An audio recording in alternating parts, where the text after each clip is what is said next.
changing or fixing. We have a really hard time tolerating other people's emotions in a conversation, often. So let's say I'm with my partner and I come home and I am crying because I had a hard day at work. He's probably going to feel really compelled to change or fix, to make me feel better, to tell me it's okay, you did a good job, don't worry. He'll start to try to make me feel better.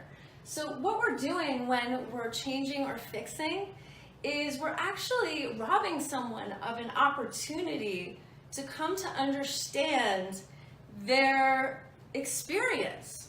If my partner doesn't intervene and try to change or fix, and he just sits there and instead listens, maintains eye contact, as an open body sitting with me on the couch, is engaged, looking at me, I'm going to feel more like opening up.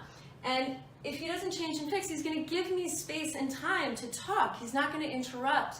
He's not going to try to change my experience.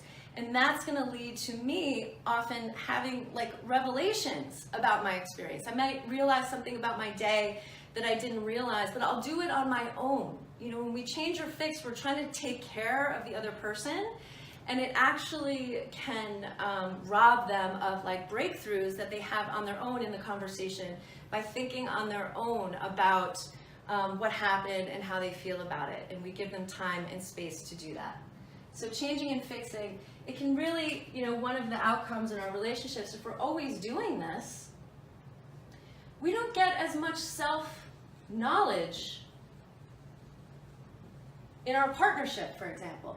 If I'm trying to change and fix his experience all the time, oh, don't feel that way, oh, it's okay, don't worry about it, he's going to have less self-knowledge. He's going to have less opportunities to come to understand himself. And that is one of the greatest gifts you can give someone else, is giving them the space and time and attention to talk openly, and you can say things like, tell me more.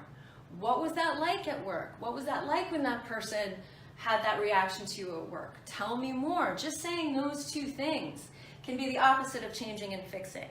And it really gets people to open up, and you'll be amazed when you give people that opportunity how much stuff comes out of them that they realize on their own that if you had tried to change and fix their experience, you would have totally missed out on getting to know these very interesting things about them.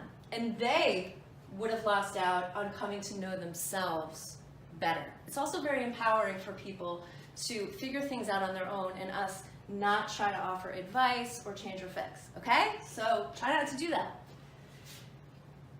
Now, next is 7. We're getting there. Number 7, asking questions. Questions / filling silences. This is a natural next one after changing and fixing, because one thing we're often doing when we're trying to change and fix is fill silence.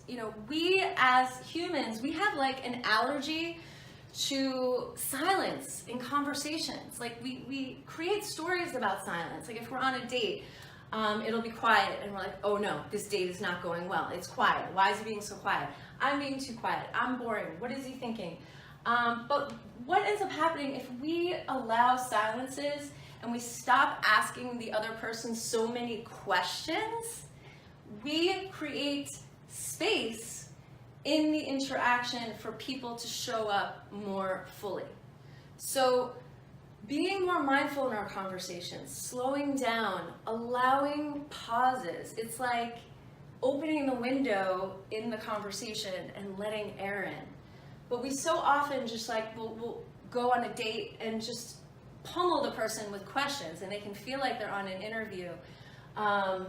So make sure you allow some air, some breathing room in your interactions. And this also goes for teenagers. I've been reading a really interesting book about how to talk to teenagers, because I also work with teens in psychotherapy.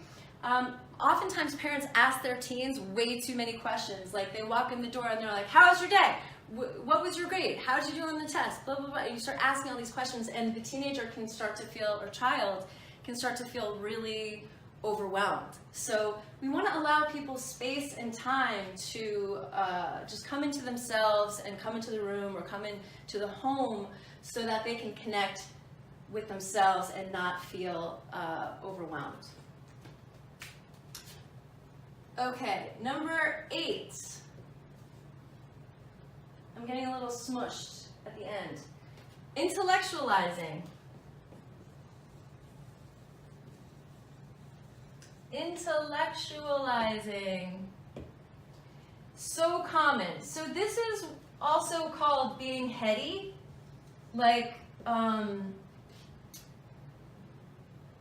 we get into our heads. Like instead, this connects to vague words. Okay? When we're intellectualizing, we're not talking about our feelings, okay? And people can start to feel bored with us. Oftentimes when we're intellectualizing, we're talking too much. If you're taking up more than 50% of a conversation, you're talking too much. Like, you really need to keep tabs on the amount of time you're taking up in your interactions. Are you allowing other people to speak? And in a conversation, especially on a date, you want to check in, like, how much of the talking have I been doing? Am I not allowing silences? Am I asking too many questions? Am I boasting too much? Am I trying to show off and talk about all my accomplishments and me, me, me?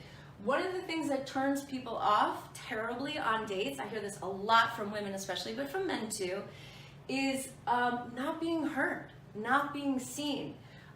People not asking you questions about, so, what's it like to be you? How did you feel about that? Tell me more. So intellectualizing is really, I see this a lot with very intelligent, educated people, where it's a defense they're unconscious of because they probably grew up in a family where people were always just talking about brainy stuff. But the more you talk about your feelings, the more connected and intimate your relationships will feel. And it's a huge missing piece in our relationships today because we're talking about stuff. We're talking about our jobs, we're talking about the weather, we're talking about all this surface stuff that does not grab people's attention as much as when we start sentences with I feel ... or I'm noticing. And I teach sentence stems like this in my support group because when you're starting sentences with I feel and I'm noticing, people are they're going to feel more connected to you. And we see this in the group all the time that, someone will be intellectualizing and the group members will be like, no, you're intellectualizing. They start to spot which of these defenses each other is doing, call it out, and then the person will, remember to use the tool of saying, I feel ... I'm noticing ... And what the other group members end up experiencing is that they'll say I feel so much more connected to you right now. I feel so much more drawn in and curious about you. And it takes practice, but once you start doing this, you start to also feel less bored with yourself. Do you ever feel bored with hearing your own voice going on and on, or someone else's? Well, if you start just saying, I feel, I'm noticing, ... and talking about emotions, it will add so much color and flavor to your interactions and to your relationships.